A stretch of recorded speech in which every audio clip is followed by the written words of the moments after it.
13 Investigates is uncovering new information about an Army doctor who sent a pregnant Indiana soldier into combat. New tonight, our team confirms that 5 positive pregnancy tests were ignored. Instead, the doctor blamed mice exposure for the false positive results. Investigative reporter Sandra Chapman traveled halfway across the country in search of answers. Why? Why?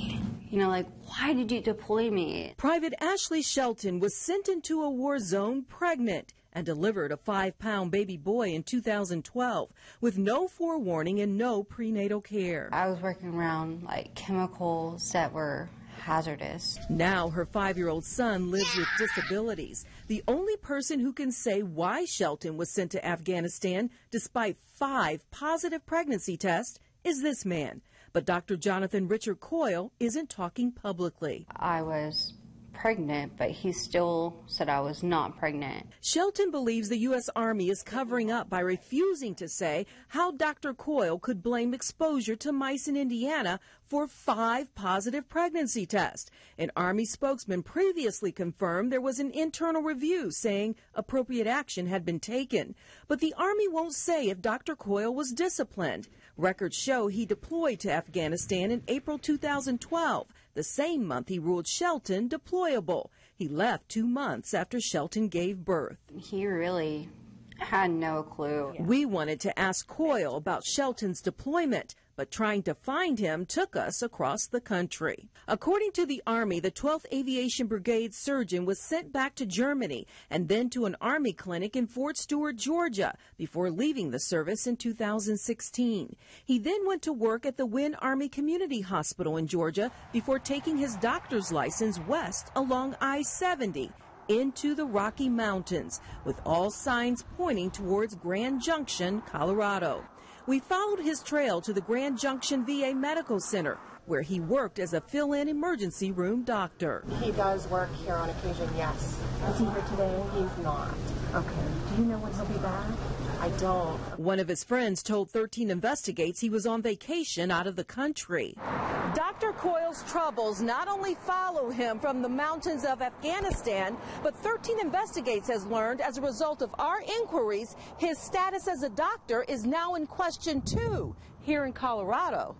It started when we checked his medical license with the state of Colorado. No records found. Under Colorado state law, doctors, including those on fill-in status, are required to obtain and hold a license as a physician in that state. It goes for military doctors, too, unless they are commissioned, working under military orders.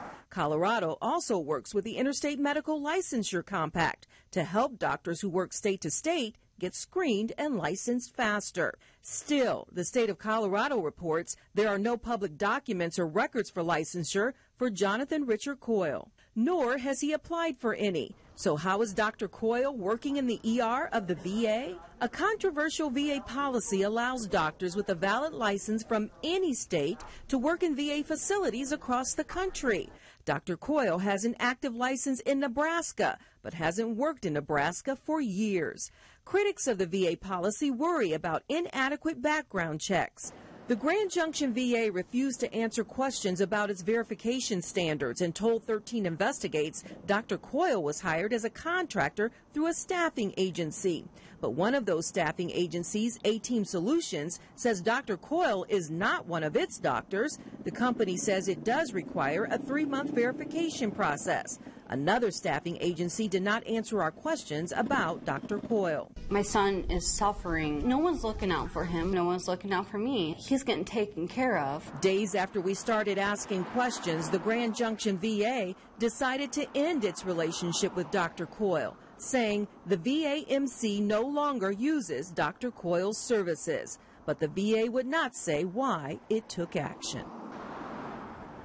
We made repeated requests to speak with Dr. Coyle. He has yet to respond about his deployment decision, and we'll keep asking, John. So what do we know about his medical license in Nebraska? Well, that license, again, is active right now. Nebraska officials tell us that it will expire in just a few months in October. Right now, he can seek work to work with any VA hospital in the country without the kind of background checks a medical licensing board conducts. But after October, he either has to renew that license or get a new license somewhere in the United States if he wants to continue to practice medicine. And, John, we will be watching. I know you will. Thank you, Sandra.